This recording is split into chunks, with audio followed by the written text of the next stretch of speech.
Farhan but और Dogar Motors के मालिक शहजाद डोगर के दरमियान क्या चल रहा है। ਸਾਡੇ ਕੋਲ ਆਇਆ ਹੈ ਇਨਸਪੈਕਸ਼ਨ ਕਰਾਉਣ। जो मेरे एयर बैग्स थे वो जेन्युइन थे, इन्होंने उसे ओपन कर दिया। 에ਅਰ ਬੈਗ ਉਹਦੇ ਜੈਨੂਇਨ ਨਹੀਂ ਸੀ ਹੈਗੇ। मेरी गाड़ी की डोर की जो सील थी ना वो रिपेयर थी, इन्होंने उसको जेन्युइन कर दिया। ਜੋ ਇਹਦੀ ਕੰਡੀਸ਼ਨ ਹੈ ਸੀ ਉਹ ਇਹਨੂੰ ਦੱਸੀ। ਦਰਵਾਜ਼ਾ ਦੱਸਣ ਲੱਗਿਆ ਕਿਹੜੀ ਤਕਲੀਫ ਹੋਣੀ ਸੀ। मैंने वीडियो लगाई, उन्होंने मुझे कॉल की, माजरत की, बाद मैंने वीडियो रिमूव कर दी। उन्होंने मेरे खिलाफ वीडियो लगाना शुरू कर दी। वो तो कहते हैं पीछा नहीं छोड़ूंगा सर। ਉਹ ਛੱਡੇ ਜਾਂ ਨਾ ਛੱਡੇ ਅਸੀਂ ਨਹੀਂ ਇਹਦਾ ਛੱਡਾਂਗੇ। डोगर्स मोटर के मालिक शहजाद डोगर साहब मेरे साथ मौजूद हैं। आजकल सोशल मीडिया पर कंट्रोवर्सी है इनके हवाले से। एक नौजवान हैं फरहान बट और शहजाद डोगर साहब के हवाले से, और डोगर साहब कुछ बाजू तक भी पहुंच आए कि इस तरह की बात भी कर दी। ये सारा इशू क्या है, कहां से इंस्पेक्शन हुई, क्या इशू हुआ गाड़ी में। ਗੁੱਸਾ ਮੈਨੂੰ ਇਸ ਬੰਦੇ ਤੇ ਨਹੀਂ ਸੀ ਹੈਗਾ। ਉਦੋਂ ਜਿਸ ਟਾਈਮ ਮੈਂ ਵੀਡੀਓ ਲਾਈ ਨਾ ਗੁੱਸੇ ਵਾਲੀ, ਉਹ ਮੈਂ ਇਹਦੇ ਵਾਸਤੇ नहीं सी लाई। ਉਹ ਮੈਂ ਉਦੋਂ ਇਹ ਵੀਡੀਓ ਡਿਲੀਟ ਕਰ ਚੁੱਕਾ ਸੀ। इन्होंने मुझे कहा माजरत की कि मैं आपसे माजरत चाहता हूँ, लिहाजा तुम ये वीडियो डिलीट कर दो, तुम साढ़े भाई हो। मैं कहा कोई मसला नहीं, आप हमारे भाई हैं। मेरा बस यही तक था पैगाम कि मैं आपको बता दूँ, और उसके बाद मैंने वीडियो रिमूव कर दी। ਗੁੱਸੇ ਦੇ ਵਿੱਚ ਬੋਲਣ ਦਾ ਮਕਸਦ ਮੇਰਾ ਇਹ ਸੀ ਕਿ ਕਾਫੀ ਲੋਕ ਮੇਰੇ ਖਿਲਾਫ ਬੋਲਦੇ ਨੇ। ਮੈਂ ਉਹਨਾਂ ਨੂੰ ਕਹਿ ਰਿਹਾ ਸੀ ਕਿ ਯਾਰ ਤੁਸੀਂ ਇੱਥੇ ਆਓ, ਮੇਰਾ ਆ ਕੇ ਸਿਸਟਮ ਵੇਖੋ, ਮੈਨੂੰ ਆ ਕੇ ਮਿਲੋ। ਉਹ ਵੀਡੀਓ ਤੋਂ ਦੁਬਾਰਾ ਇਹਨੇ ਫਿਰ ਫੋਨ ਕੀਤਾ ਸਾਨੂੰ, ਕਹਿੰਦਾ ਨਹੀਂ ਤੁਸੀਂ ਇਹ ਮੇਰੇ ਵਾਸਤੇ ਲਾਈ ਹੈ, ਕੋਈ ਗੱਲ ਨਹੀਂ ਤੁਸੀਂ ਵੀ ਆਪਣਾ ਲਾਓ ਤੇ ਮੈਂ ਵੀ ਲਾਣੀ। रात का कोई 1:30 बजे है, उन्होंने मेरे खिलाफ वीडियो लगाना शुरू कर दी। ये बच्चे के साथ किसी ने कह दिया कि दरवाज़ा उसका जेन्युइन था, किसी ने उसको कह दिया कि पेंट है, उसने हमारे खिलाफ वीडियो लगा दी। ਮੈਂ ਉਹਦੇ ਤੇ ਇੱਕ ਵੀਡੀਓ ਲਾਈ ਹੈ, ਉਹ ਵੀ ਮੈਂ ਉਸੇ ਟਾਈਮ ਰਿਮੂਵ ਕਰਤੀ ਥੋੜੀ ਦੇਰ ਬਾਅਦ। ਮੈਂ ਕਿਹਾ ਯਾਰ ਇਹ ਜਿਹੜਾ ਬੱਚਾ ਨੀਚੇ ਵੇਖ ਰਹੇ ਹੋ ਨਾ, ਇਹਨੇ ਬਿਲਾ ਵਜ੍ਹਾ ਐਵੇਂ ਟੱਸਰ ਬਣਾ ਰਿਹਾ ਸਾਡੇ ਨਾਲ। ਹਾਲਾਂਕਿ ਸਾਡਾ ਕੋਈ ਇਹਦੇ ਨਾਲ ਨਾ ਇਹਨੇ ਸਾਨੂੰ ਗੱਡੀ ਵੇਚੀ ਹੈ, ਨਾ ਇਹਨੇ ਸਾਡੇ ਕੋਲ ਗੱਡੀ ਖਰੀਦੀ ਹੈ। ਸਾਡੇ ਕੋਲ ਆਇਆ ਹੈ ਇਨਸਪੈਕਸ਼ਨ ਕਰਾਉਣ ਗੱਡੀ ਆਪਣੀ ਦੀ। 2000 ਰੁਪਏ ਇਹਨੇ ਸਾਨੂੰ ਦਿੱਤਾ, ਜਮ੍ਹਾਂ ਕਰਾਇਆ ਇਨਸਪੈਕਸ਼ਨ ਵਾਲਿਆਂ ਨੂੰ। ਗੱਡੀ ਇਹਨੇ ਖੁਦ ਹੀ ਤਿਆਰ ਕਰਵਾਈ ਸੀ। ਉਹ ਮੇਰੇ ਬੰਦਿਆਂ ਨੇ ਜੋ ਇਹਦੀ ਕੰਡੀਸ਼ਨ ਹੈ ਸੀ ਉਹ ਇਹਨੂੰ ਦੱਸੀ, ਇਹ ਮੰਨਿਆ, ਉੱਥੇ ਐਕਸੈਪਟ ਕੀਤਾ ਇਹਨੇ ਕਿ ਵਾਕਈ ਇਹੀ ਕੰਡੀਸ਼ਨ ਹੈ, ਕਿ ਬੋਨਟ ਵੀ ਇਹਦਾ ਰੰਗਿਆ ਹੈ, ਚੇਂਜ ਹੈ, ਔਰ ਗੱਡੀ ਅੰਦਰੋਂ ਵੀ ਐਕਸੀਡੈਂਟ ਹੈ, ਕੁੱਪਾ ਵੀ ਇਹਦਾ ਰੰਗ ਹੋਇਆ ਹੈ, ਔਰ 에ਅਰ ਬੈਗ ਵੀ ਇਹਦੇ ਓਪਨ ਨੇ। ਇੱਥੋਂ ਤੱਕ ਕਿ ਇਹਨੇ ਕਿਹਾ ਵੀ ਇਹ ਜਿਹੜੇ ਇਹ ਡੈਸ਼ਬੋਰਡ ਤੱਕ ਮੈਂ ਚੇਂਜ ਕਰਵਾਇਆ, ਸਕਰੀਨ ਵੀ ਚੇਂਜ ਸੀ ਗੱਡੀ ਦੀ। ਉਹ ਸਾਰਾ ਕੁਝ ਮੁੰਡਿਆਂ ਸਾਡੇ ਨੇ ਦੱਸਤਾ। ਵੇਖੋ ਨਾ, ਦਰਵਾਜ਼ਾ ਦੱਸਣ ਲੱਗਿਆ ਕਿਹੜੀ ਤਕਲੀਫ ਹੋਣੀ ਸੀ। ਦਰਵਾਜ਼ਾ ਇਹਦਾ ਜੈਨੂਇਨ ਸੀ, ਉਹਦਾ ਸੁੱਕਾ ਡੈਂਟ ਨਿਕਲਿਆ ਸੀ ਦਰਵਾਜ਼ੇ। मेरी गाड़ी की डोर की जो सील थी ना वो रिपेयर थी, इन्होंने उसको जेन्युइन कर दिया। उसके बाद जो मेरे एयर बैग्स थे वो जेन्युइन थे, इन्होंने उसे ओपन कर दिया कि ये ख़राब हैं, खुले हुए हैं। ਨਹੀਂ 에ਅਰ ਬੈਗ ਉਹਦੇ ਚੇਂਜ ਹੋਏ ਨੇ, ਜੈਨੂਇਨ ਨਹੀਂ ਸੀ ਹੈਗੇ ਉਹਦੇ 에ਅਰ ਬੈਗ, ਖੁੱਲੇ ਉਹਨਾਂ ਦੇ 에ਅਰ ਬੈਗ। ਔਰ ਇਹ ਸਾਬਤ ਕੀਤਾ ਔਰ ਉਹ ਮੰਨਿਆ ਕਿ ਮੇਰੇ 에ਅਰ ਬੈਗ ਖੁੱਲੇ ਨੇ, ਇੱਥੇ ਐਕਸੈਪਟ ਕੀਤਾ ਉਹਨੇ। ਸਾਡੇ ਬੰਦੇ ਨੇ ਉਹਨੂੰ ਕਿਹਾ ਕਿ ਤੇਰਾ ਦਰਵਾਜ਼ਾ ਜਿਹੜਾ ਰਾਈਟ ਸਾਈਡ ਦਾ ਨਾ ਉਹਦਾ ਸੁੱਕਾ ਡੈਂਟ ਨਿਕਲਿਆ, ਦਰਵਾਜ਼ਾ ਪੇਂਟ ਨਹੀਂ ਹੈਗਾ। ਉਸ ਜਗ੍ਹਾ ਤੇ ਉਹਨੇ ਕੋਈ ਗੱਲ ਨਹੀਂ ਕੀਤੀ ਇਨਸਪੈਕਸ਼ਨ ਵਾਲਿਆਂ ਨਾਲ। ਉਹਨਾਂ ਇਨਸਪੈਕਸ਼ਨ ਰਿਪੋਰਟ ਲਈ ਲੈ ਕੇ ਬਾਬੂ ਭਾਈ ਕੋਲ ਆ ਗਿਆ ਸ਼ੋਰੂਮ ਤੇ। ਇਨਸਪੈਕਸ਼ਨ ਹੋ ਰਹੀ ਹੁੰਦੀ ਹੈ ਸ਼ੋਰੂਮ ਤੋਂ 3 ਕਿਲੋਮੀਟਰ ਅੱਗੇ, ਅੱਗੇ ਮੇਲਾ ਲਾਈਦਾ ਜਿੱਥੇ, ਉੱਥੇ ਇਨਸਪੈਕਸ਼ਨ ਹੋ ਰਹੀ ਹੁੰਦੀ ਹੈ। ਬਾਬੂ ਭਾਈ ਮਸਰੂਫ ਸਨ, ਉਹਨਾਂ ਨੂੰ ਨੇ ਆ ਕੇ ਕਿਹਾ गाड़ी गालबन किया स्पोर्टेज थी। ਯਾ ਸਪੋਰਟੀ ਬਾਬੂ ਭਾਈ ਇਹ ਮੈਂ ਤੁਹਾਡੇ ਬੰਦਿਆਂ ਕੋਲੋਂ ਇਨਸਪੈਕਸ਼ਨ ਕਰਾ ਕੇ ਆਇਆ, ਤੇ ਉਹਨਾਂ ਨੇ ਮੈਨੂੰ ਇਹ ਜਿਹੜਾ ਦਰਵਾਜ਼ਾ ਦੱਸਿਆ ਨਾ ਜੈਨੂਇਨ ਹੈ। ਬਾਕੀ ਤਾਂ ਉਹਨੇ ਕਿਹਾ ਜੋ ਕੰਡੀਸ਼ਨ ਉਹਨਾਂ ਦੱਸੀ ਉਹ ਠੀਕ ਹੈ, ਉਹਦੇ ਮੁਤਾਬਕ ਹੈ ਮੇਰੀ ਗੱਡੀ। ਲੇਕਿਨ ਇਹ ਦਰਵਾਜ਼ਾ ਜਿਹੜਾ ਨਾ, ਇਹ ਦਰਵਾਜ਼ਾ ਪੇਂਟ ਹੈ, ਲੇਕਿन ਤੁਹਾਡੇ ਬੰਦਿਆਂ ਨੇ ਕਿਹਾ ਜੈਨੂਇਨ है। मैंने वीडियो लगाई, मैंने उन्हें कहा शहजाद डोगर साहब को पता चल जाए, पैगाम हो जाए कि उनके तक ही रसाई हो जाए कि उनके जो इंस्पेक्शन करने वाले हैं वो ठीक नहीं है। वो उनके इल्म में थी ये बात। उन्होंने मुझे कॉल की अगले दिन ही, उसके भाई का मुझे मैसेज आया, उन्होंने मेरे से नंबर लिया, मुझे कॉल की। शहजाद डोगर साहब आगे से बोलते हैं, कहते हैं मुझे पता है मेरा ये जो इंस्पेक्शन वाला केस है ये बड़ा ख़राब है, ये जेन्युइन गाड़ी को पेंट कर देते हैं, कोई दूसरी दफ़ा चेक करवाने हैं तो जेन्युइन को पेंट और पेंट को जेन्युइन कर देते हैं। मैं इससे बड़ा तंग हूँ। ये बताइएगा, फरहान बट साहब कहते हैं कि मैंने अगर वीडियो या तस्वीर लगाई तो डोगर साहब के कहने पे डिलीट हो गई, कहा इस्लामाबाद आ जाएं, खाना खाते, किराया मैं दे दूंगा, तो मामला रफा दफ़ा हो गया। फिर आपने उनकी तस्वीर 128 या 30 पेजेस से लगवाई और लिखा ये नौसरबाज है नौजवान, ऐसे ही है सर। फिर मैंने उन्हें फ़ोन किया कि मैंने कहा शहजाद डोगर साहब ऐसे तो लोग मुझे कहेंगे कि यार तूने क्यों वीडियो बनाई ऐसे, मैं गंदा होऊंगा, तो आप लिहाजा ये वीडियो डिलीट करें। कहता नहीं तुसी साढ़े भाई हो, इस्लामाबाद आइयो साढ़े को। उस टाइम पे वहाँ पे थे कि आओ असी तुहानू खर्चा देने, आन जान दा पेट्रोल दे पैसे देने, खाना तुहानू खवाने, तुहाडे नाल वीडियो बनाने आ, ते कोई गल नहीं, रहन दो इन्हू इत्थे ही। मैं कहा नहीं एवें फिर मैं गंदा होवांगा, तुसी लिहाजा वीडियो डिलीट करो है। और उन्होंने कहा नहीं जी वीडियो डिलीट नहीं होनी। मैं कहा फिर सर वीडियो तो फिर मेरे पास भी वीडियो, मैं भी लगा देता हूँ।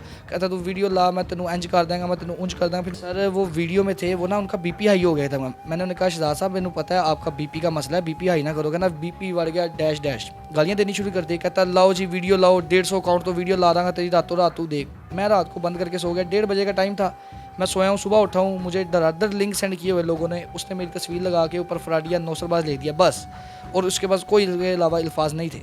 नहीं गलत बयानी कर ਰਿਹਾ ਮੈਂ ਉਹਨੂੰ ਰਿਕੁਐਸਟ ਕੀਤੀ ਫੋਨ ਤੇ ਮੈਂ ਕਿਹਾ ਯਾਰ ਜੇ ਕੋਈ ਗਲਤੀ ਹੋ ਵੀ ਗਈ ਨਾ ਸਾਡੇ ਬੰਦਿਆਂ ਕੋਲੋਂ ਜਿਹੜੇ ਬੰਦੇ ਨੇ ਤੁਹਾਡੀ ਆਕਸ਼ਨ ਸ਼ੀਟ ਬਣਾਈ ਹੈ ਨਾ ਸ਼ੋਰੂਮ ਤੋਂ ਉਹਦੀ ਛੁੱਟੀ ਕਰਾਤੀ ਕਿਉਂ ਮੈਂ ਕਿਹਾ ਉਹਨੇ ਕਿਉਂ ਗਲਤ ਬਿਆਨੀ ਕੀਤੀ ਮੈਂ ਇਹਨੂੰ ਕਿਹਾ ਸਵੇਰ ਗੱਡੀ ਲੈ ਕੇ ਆ ਜਾਣੇ ਕਿ ਯਾਰ ਮੈਂ ਹੁਣ ਦੁਬਾਰਾ ਨਹੀਂ ਆ ਸਕਦਾ ਮੈਂ ਵੀ ਇਹਨੂੰ ਕਿਹਾ ਔਰ ਮੇਰੀ ਟੀਮ ਨੇ ਵੀ ਕਿਹਾ ਕਿ ਤੁਸੀਂ ਸਵੇਰ ਆ ਜਾਓ ਬੈਠ ਕੇ ਦੇਖ ਲਾਂਗੇ ਤਸੱਲੀ ਨਾਲ ਤੁਹਾਡੀ ਗੱਲ ਵੀ ਸੁਣ ਲਾਂਗੇ इन्हें कहा मैं बार बार नहीं आ सकता वीडियो च भी इन्हें जिक्र किया और उंज भी इन्हें किया आपने उसके खिलाफ फेसबुक से पोस्ट लगवाई है? नहीं कोई पोस्ट नहीं लगवाई तो जो मर्जी कही जाए मैनू कोई ज़रूरत फिर FIA में NCCI में SP के पास पुलिस के पास क्यों चले गए आपके अगेंस्ट? और वीडियो लग रही ने मेरे खिलाफ लोग ला रहे हैं बिला वजह एवं पहले भी लग रही सन उन्होंने मैं जवाब इत्थे इसे जगह ते खड़ा होकर मैं जवाब दिता कि मेरे खिलाफ वीडियो ना लाया करो फजूल ਉਹਨਾਂ ਲੋਕਾਂ ਨੂੰ ਜਵਾਬ ਦੇ ਰਿਹਾ ਉਹ ਇਹ ਆਪਣੇ ਵੱਲੋਂ ਲੈ ਗਿਆ ਗੱਲ ਕਿ ਉਹ ਮੈਂ ਇਹਨੂੰ ਨਹੀਂ ਵਿਖਾਈ ਉਹ ਬਾਹ ਮੈਂ ਉਹਨਾਂ ਲੋਕਾਂ ਨੂੰ ਵਿਖਾਈ ਹੈ ਜਿਹੜੇ ਲੋਕ ਮੇਰੇ ਖਿਲਾਫ ਬਿਲਾ ਵਜ੍ਹਾ ਬੋਲਦੇ ਨੇ तो क्या लोग कहते हैं? ਕੋਈ ਗਲਤ ਕਮੈਂਟ ਕਰ ਰਹੇ ਨੇ ਨੀਚੇ ਬਿਲਾ ਵਜ੍ਹਾ ਨਾ ਮੇਰੇ ਨਾਲ ਅੱਜ ਤੱਕ ਉਹ ਮੇਰੇ ਕੋਲ ਆਏ ਨੇ ਨਾ ਉਹਨਾਂ ਨੂੰ ਮੈਂ ਮਿਲਿਆ ਨਾ ਮੈਂ ਉਹਨਾਂ ਨੂੰ ਅੱਜ ਤੱਕ ਵੇਖਿਆ ਕੋਈ ਨਾ ਕੋਈ ਫੇਮ ਲੈਣ ਵਾਸਤੇ ਮੇਰਾ ਨਾਮ ਇਸਤੇਮਾਲ ਕਰਦੇ ਨੇ ਇਸ ਲੜਕੇ ਨੇ ਦੁਬਾਰਾ ਫੇਰ ਮੈਨੂੰ ਕਾਲ ਕੀਤੀ ਡੋਗਰ ਸਾਹਿਬ ਨੂੰ ਕਾਲ ਕੀਤੀ ਸ਼ਫਾਕ ਸਾਹਿਬ ਨੂੰ ਕਿ ਜੀ ਇਹ ਵੀਡੀਓ ਲਾਈ ਹੈ ਡੋਗਰ ਸਾਹਿਬ ਨੇ ਉਹਨਾਂ ਕਿਹਾ ਜੀ ਉਹ ਤੇਰੇ ਵਾਸਤੇ ਨਹੀਂ ਲਾਈ ਉਹ ਵੀਡੀਓ ਉਹਨੇ ਲਾਈ ਹੈ ਲੋਕਾਂ ਵਾਸਤੇ ਹੋਰ ਬੜੇ ਲੋਕ ਵੀਡੀਓਜ਼ ਵਗੈरह ਲਾ ਰਹੇ ਨੇ ਉਹਨਾਂ ਵਾਸਤੇ ਲਾਈ आखिर ठीक है फिर जो उन्होंने लाई है तो फिर मैं भी लानी है बात तो इन्होंने फिर शुरू की मेरे खिलाफ वीडियो लगा के और मेरा मसला कोई नहीं था मेरा मसला यही था जो हल हो गया हुआ था उन्होंने वीडियो लगाई उन्होंने कंट्रोवर्सी शुरू की फिर उसके बाद उन्होंने गालियाँ देनी शुरू कर दी थ्रेड करना शुरू कर दिया कि मैं ऐसे कर दूंगा मैं लितर मारूंगा लिटरेशन करूंगा तो उसके ऊपर फिर मैंने ये इशू खड़ा किया है मैंने हाई कोर्ट में भी रिटायर किया है NCCI में भी FIR अपना एप्लीकेशन दे दिया है और इंशाल्लाह जल्द इसका कोई ना कोई रद्द-ए-अमल होगा। डॉक्टर साहब ये बताइएगा अब आपको FIA की तरफ से पुलिस की तरफ से कोई नोटिस मौसूल हुए हैं क्या फरहान भट्ट जिनमें मुद्दई है? नहीं ना FIA तो ना पुलिस तो ना किसी पास बल्कि मैं FIR करवाती इन्होंने के खिलाफ इन्होंने मुझे नौसरबाज डिक्लेयर कर दिया पूरे पाकिस्तान में और जो लोग तो मुझे जानते हैं अल्हम्दुलिल्लाह और इसके बाद अब FIA कुछ करेगी NCCI कुछ करेगी और वही अपना मौक़िफ़ तैयार करेंगे अब जो उन्होंने करना है कानूनी कार्रवाई जो होगी इनके खिलाफ वही होगी बस। आप कोई टिकटॉक अकाउंट चलाते हैं सर? ये पहली बात तो ये है कि मेरा टिकटॉक अकाउंट बिल्कुल नहीं है मेरा फेसबुक पे अकाउंट है और उस तो अलावा मेरा कोई अकाउंट नहीं है मेरे भी फेक अकाउंट लोगों ने बनाए ने। डॉक्टर साहब ये बताइएगा भट्ट साहब को आपने इस्लामाबाद बुलाया हमारा मामला हल हो चुका है आपको मैं रेंट दूंगा आप इस्लामाबाद आ जाए? नहीं इस तरह की नहीं कोई गल हुई वैसे मैं उन्होंने कहा मैं कि यार तू छोटा भाई है तो एवें बिला वजह ना साड़ी रेपूटेशन खराब हो रही है तो इशू को नहीं है एवें छोटा जिहा इशू है तो एक बंदे को चलो गलती हो भी गई ਜਿਹੜੇ ਬੰਦੇ ਕੋਲੋਂ ਜਿਹਨੇ ਤੁਹਾਡੀ ਇਨਸਪੈਕਸ਼ਨ ਕੀਤੀ ਹੈ ਉਹ ਇਨਸਪੈਕਸ਼ਨ ਵਾਲੇ ਕਹਿੰਦੇ ਨੇ ਜੀ ਉਹ ਝੂਠ ਹੈ ਇਹ ਕਹਿ ਰਿਹਾ ਹੈ ਕਿ ਉਹ ਝੂਠੇ ਨੇ ਮੈਂ ਇਹਨੂੰ ਕਿਹਾ ਵੀ ਮੈਂ ਕਿਹਾ ਚਲੋ ਯਾਰ ਮੈਂ ਤੇਰੇ ਕੋਲ ਮਾਜ਼ਰਤ ਕਰਨਾ ਮੈਂ ਉਹਦੇ ਕੋਲ ਮਾਜ਼ਰਤ ਕੀਤੀ ਬਲਕਿ ਉਹਨੇ ਰਿਕਾਰਡਿੰਗ ਵਾਲੀ ਵੀਡੀਓ ਵੀ ਲਾਈ ਹੈ ਕਿ ਮੈਂ ਉਹਦੇ ਕੋਲ ਮਾਜ਼ਰਤ ਕੀਤੀ ਮੈਂ ਕਿਹਾ ਯਾਰ ਚਲੋ ਮੈਂ ਬੇਟਾ ਤੇਰੇ ਕੋਲ ਮਾਜ਼ਰਤ ਕਰਨਾ कहता नहीं ਤੁਸੀਂ ਸਾਡੇ ਭਾਈ ਹੋ ਇਸਲਾਮਾਬਾਦ ਆਈਓ ਸਾਡੇ ਕੋ ਉਸ ਟਾਈਮ 'ਤੇ ਵਹਾਂ ਪੇ ਥੇ ਕਿ ਆਓ ਅਸੀਂ ਤੁਹਾਨੂੰ ਖਰਚਾ ਦਿੰਦੇ ਆਉਣ ਜਾਣ ਦਾ ਪੈਟਰੋਲ ਦੇ ਪੈਸੇ ਦਿੰਦੇ ਆ ਖਾਣਾ ਤੁਹਾਨੂੰ ਖਵਾਉਂਦੇ ਤੁਹਾਡੇ ਨਾਲ ਵੀਡੀਓ ਬਣਾਉਂਦੇ ਆ ਤੇ ਕੋਈ ਗੱਲ ਨਹੀਂ ਰਹਿਣ ਦਿਓ ਇਹਨੂੰ ਇੱਥੇ ਹੀ ਮੈਂ ਕਿਹਾ ਨਹੀਂ ਐਵੇਂ ਫਿਰ मैं गंदा होवांगा ਤੁਸੀਂ लिहाजा वीडियो डिलीट करो है। उनके पास कोई 2 इंस्पेक्शंस हैं एक डोगर्स मोटर की है और एक पाक व्हील्स की है कहते हैं बहुत डिफरेंट है लोग एतमाद करते हैं लेकिन हमने देखा कि काफ़ी ज़्यादा वीकनेसेस छोड़ जाते हैं डोगर मोटर वाले सर।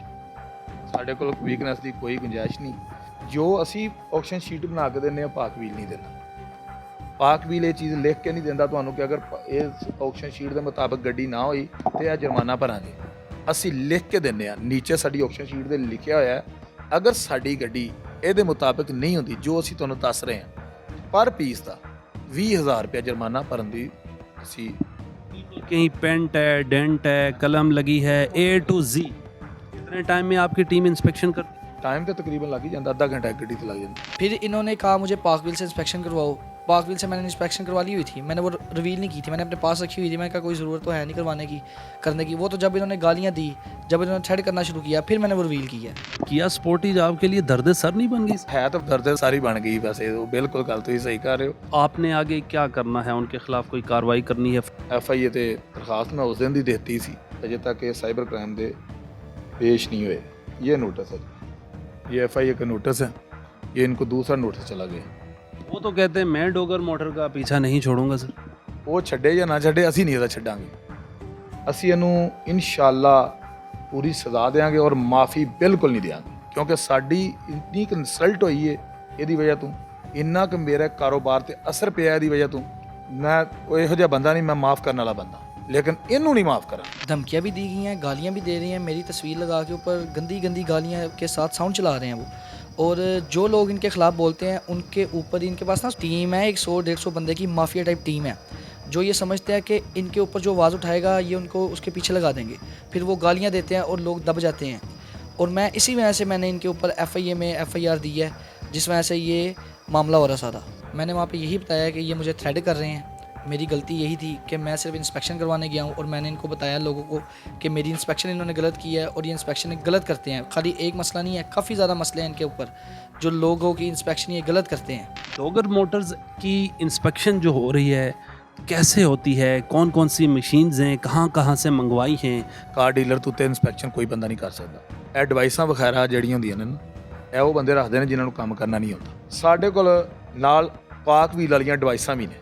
ਇੱਕ ਗੱਡੀ ਨੂੰ ਚੈੱਕ ਕਰਨ ਵਾਸਤੇ ਪਾਕ ਵੀਲ ਦਾ ਇੱਕ ਬੰਦਾ ਜਾਂਦਾ ਹੈ, ਲੇਕਿਨ ਸਾਡਾ ਇੱਕ ਬੰਦਾ ਨਹੀਂ, 6.5 ਬੰਦੇ ਇੱਕ ਗੱਡੀ ਨੂੰ ਚੈੱਕ ਕਰਦੇ ਨੇ। ਟੋਟਲ ਸਾਡੇ 30 ਲੋਕ ਨੇ ਜਿਹੜੇ ਇੰਸਪੈਕਸ਼ਨ ਕਰਦੇ ਨੇ। पूरे पाकिस्तान में? सिर्फ अल जलील गार्डन में। इस्लामाबाद में नहीं है इंस्पेक्शन? इस्लामाबाद भी है, साढ़े कोल आना है। 2000 रुपया ਅਸੀਂ फीस लेने हैं। क्या राज है मकबूलियत का, इतना लोग बिलीव करते हैं आप पे? ईमानदारी, नेक नीति और मेहनत। ਸਾਡਾ ਕੀ ਫਾਇਦਾ ਇੰਸਪੈਕਸ਼ਨ ਕਰਨ ਦਾ ਕਿ ਸਾਡਾ ਕਸਟਮਰ ਸੇਫ ਹੋ ਜਾਂਦਾ ਹੈ। ਇੱਕ ਤੇ ਉਹਨੂੰ ਪਤਾ ਚੱਲ ਜਾਂਦਾ ਮੈਂ ਜਿਹੜੀ ਚੀਜ਼ ਲਈ ਹੈ ਉਹਦੀ ਕੰਡੀਸ਼ਨ ਕੀ ਹੈ। ਟੋਕਨ ਤੋਂ ਬਾਅਦ ਗੱਡੀ ਚਲੀ ਜਾਣੀ ਹੈ ਇੰਸਪੈਕਸ਼ਨ ਤੇ। ਇੰਸਪੈਕਸ਼ਨ ਵਾਲੇ ਨੇ ਗੱਡੀ ਪੂਰੀ ਚੈੱਕ ਕਰਨੀ, ਚੈੱਕ ਕਰਕੇ ਉਹਨੂੰ ਇੰਸਪੈਕਸ਼ਨ ਸ਼ੀਟ ਬਣਾ ਦੇਣੀ ਹੈ। ਇੰਸਪੈਕਸ਼ਨ ਸ਼ੀਟ ਤੋਂ ਬਾਅਦ ਸਾਡਾ ਅੱਗੇ ਬੰਦਾ ਬੈਠਾ ਹੈ ਮੈਨੇਜਰ, ਉਹ 4 ਬੰਦਿਆਂ ਦੀ ਟੀਮ ਹੈ, ਉਹਨਾਂ ਨੇ ਇੰਸਪੈਕਸ਼ਨ ਸ਼ੀਟ ਚੈੱਕ ਕਰਨੀ ਹੈ। ਇੰਸਪੈਕਸ਼ਨ ਸ਼ੀਟ ਦੇ ਅਗਰ ਮੁਤਾਬਕ ਗੱਡੀ ਹੈ, ਜੋ ਪਹਿਲੇ ਮਾਲਕ ਨੇ ਦੱਸਿਆ ਸੀ ਉਹਦੇ ਮੁਤਾਬਕ ਹੈ ਤੇ ਠੀਕ ਹੈ, ਨਹੀਂ ਤੇ ਅਸੀਂ ਉਹਦੇ ਵਿੱਚ ਉਹਨੂੰ ਪੈਸੇ ਛੁਡਾ ਕੇ ਦਿੰਦੇ ਹਾਂ। ਡਾਕੂਮੈਂਟਸ ਜਿਹੜੇ ਚੈੱਕ ਕਰਨੇ ਆ ਉਹਦਾ ਵੀ ਇਹੀ ਤਰੀਕਾਕਾਰ ਹੈ। ਅਗਰ ਡਾਕੂਮੈਂਟਸ ਜੈਲੀ ਨਿਕਲਦੇ ਨੇ, ਖੁਦਾ ਨਾ ਖਾਸਤਾ ਜੈਲੀ ਡਾਕੂਮੈਂਟਸ ਨਾਲ ਗੱਡੀ ਵਿਕ ਜਾਂਦੀ ਹੈ, ਤੇ ਜਿਹੜਾ ਬੰਦਾ ਡਾਕੂਮੈਂਟ ਚੈੱਕ ਕਰ ਰਿਹਾ ਨਾ, ਉਹ ਉਸ ਬੰਦੇ ਨੇ ਪੂਰੀ ਗੱਡੀ ਦੀ ਪੇਮੈਂਟ ਦੇ ਕੇ ਉੱਠਣਾ। ਹਰ ਚੀਜ਼ ਇੱਥੇ, ਕਾਰ ਦੀ ਪੂਰੇ ਗੱਡੀ ਦੀ ਕਾਗਜ਼ਾਤ ਵੀ ਇੱਥੇ ਚੈੱਕ ਹੁੰਦੇ ਨੇ, ਹਰ ਚੀਜ਼ ਇੱਥੇ ਹੁੰਦੀ ਹੈ।